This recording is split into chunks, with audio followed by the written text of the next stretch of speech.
Assalamualaikum warahmatullahi wabarakatuh. Om Swastiastu, Namo Buddhaya, Salam, selamat pagi dan salam sejahtera untuk kita semua. Baik, Bapak Ibu sekalian, semangat pagi. Bapak Ibu sekalian, pada kesempatan kali ini kita akan masuk materi baru, yaitu iceberg analysis dan U process. Bapak Ibu sekalian, kita patut bersyukur bahwasanya negara kita, Negara Kesatuan Republik Indonesia ini mempunyai kekayaan sumber daya alam yang luar biasa. Termasuk kita patut bersyukur bahwasanya negara kita ini terdiri dari berbagai macam suku, agama, ras, golongan maupun etnis. Nah, ini tentu menjadi suatu kekayaan dan potensi tersendiri bagi kita.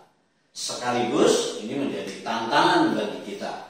Bagaimana memaksimalkan potensi semuanya itu, sekaligus meminimalisir bagaimana mencegah terjadinya gesekan-gesekan ataupun konflik, mengingat negara kita ini terdiri dari berbagai macam suku, agama, ras maupun golongan.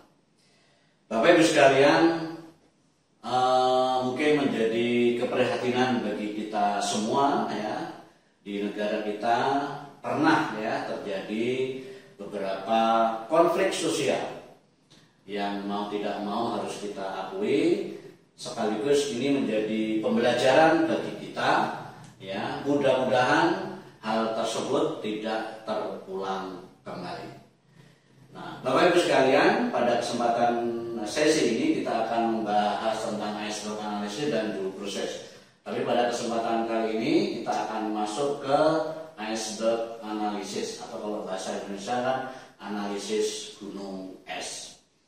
Baik, Bapak Ibu sekalian, jadi di dalam analisis gunung es ini mungkin menjadi pembelajaran bagi kita ya, Bapak Ibu sekalian. Apabila kita mendapati suatu peristiwa tertentu ya, janganlah kita itu mensikapi seperti apa adanya, dalam artian kita melihat secara mata telanjang atau secara fisik saja.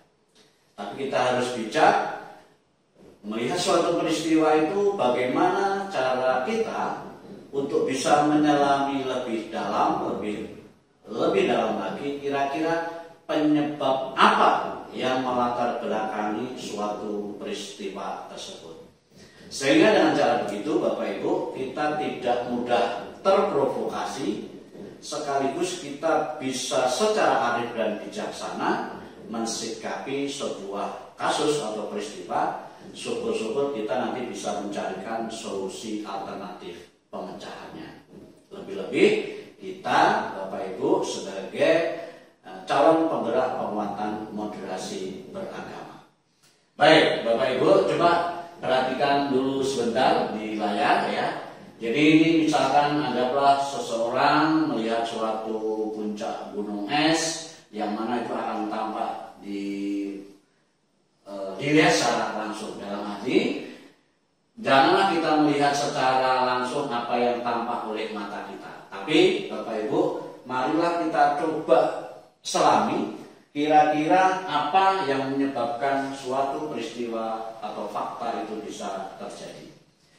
Langkah selanjutnya Bapak Ibu, kita coba selami kira-kira pola atau tren perilaku, kebiasaan, kecenderungan umum apa yang menyebabkan suatu peristiwa ini terjadi. Sehingga dari kita melihat perilaku, kebiasaan, kecenderungan umum, paling tidak kita bisa menemukan penyebab pertama lah begitu ya. Kemudian yang kedua, kita bisa mencari kira-kira struktur penyebabnya apa. Baik dari segi tradisi mungkin, budaya, kebijakan, sistem, baik dalam kehidupan sosial maupun politik. Nah, sehingga kita akan bisa lebih mendalami lagi kira-kira penyebab apa. Kemudian yang ketiga yaitu mental model, Bapak Ibu Ibu sekalian. Apa yang dimaksud dengan mental model? Yaitu paradigma ataupun perspektif, keyakinan, pemahaman yang keliru atau salah penerapan terhadap atau mengapa suatu peristiwa itu terjadi. Intinya kita bisa menemukan sumber ataupun akar permasalahan dari suatu peristiwa mengapa terjadi. Nah, jadi itulah paling tidak Bapak Ibu yang harus kita lakukan untuk kita bisa melihat mengapa suatu peristiwa itu terjadi. Jadi sekali lagi di sini ada pola dan tren, ada struktur penyebab dan ada mental model ya.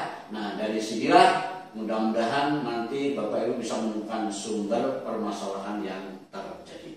Nah, Bapak Ibu sekalian, kebetulan ini kita sudah siapkan lembar kerja untuk Bapak Ibu diskusikan, silakan di-sharingkan dengan sesama anggota kelompok. Jadi ini kita bagi menjadi 4 kelompok saja ya Bapak Ibu. Nah, jadi kami sudah siapkan lembar kerja kelompoknya ya. Oke, nah ini kita bagi Bapak Ibu ya. Nah, silakan masing-masing ketua kelompok bisa ambil kerja lembar kerjanya. Kami berikan waktu kurang lebih Bapak Ibu setengah jam ya, setengah jam untuk bisa mendiskusikan peristiwa yang sudah kami bagikan ke dalam lembar kerja Bapak Ibu untuk Bapak Ibu analisis sesuai dengan tahapan seperti di layar, yaitu pola tren, struktur penyebab maupun mental modelnya. Oke, silakan dikerjakan Bapak Ibu. Ya, baiklah Bapak Ibu sekalian, kami berikan kepada kelompok 1, silakan untuk bisa mempresentasikan hasil kerja kelompoknya. Kami berikan waktu ke depan selama 10 menit. Silakan. Untuk kelompok yang lain silakan ya, bisa urun rembuk, bisa bertanya, menambahkan atau bahkan bisa mengkritisi. Silakan. Ya, terima kasih kepada kelompok 1. Aplaus untuk kelompok 1, Bapak Ibu sekalian. Ya, untuk selanjutnya kami undang dengan hormat untuk kelompok 2 untuk bisa presentasi terhadap hasil diskusi di kelompok 2. Oke. Begitu Bapak Ibu sekalian ya. Jadi luar biasa, terima kasih. Luar biasa Bapak Ibu sudah masing-masing kelompok sudah mempresentasikan hasil kerja kelompoknya. Jadi Bapak Ibu sekalian, benang merah ataupun inti dari materi atau sesi ini Bapak Ibu sekalian mengajarkan kepada kita bahwasanya di dalam mencermati ataupun melihat suatu peristiwa, hendaklah kita secara bijak, tidak serta-merta memvonis peristiwa itu, tapi kita coba menyelami, menganalisis lebih dalam, baik dari segi pola, tren, struktur penyebab, ataupun mental modelnya, sehingga kita bisa menemukan sumber ataupun akar permasalahannya. Sehingga sekali lagi ya, kita tidak mudah terprovokasi, sekaligus diharapkan bisa mencarikan solusi daripada peristiwa yang sedang terjadi.